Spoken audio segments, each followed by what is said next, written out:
Hey there, welcome back to the channel. Today I'll show you how to use YouTube TV on your computer or laptop. So it's very easy thing to do. For this, what you have to do, first go to youtube.com.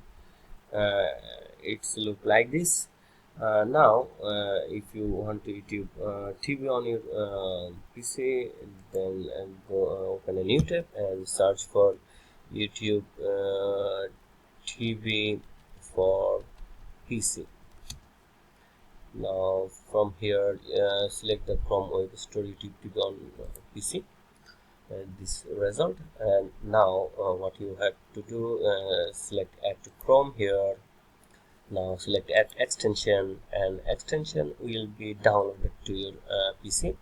Now what you have to do, open a new tab, then search for youtube.com/tv, and now you will see here you can access YouTube TV on your PC, and that's it.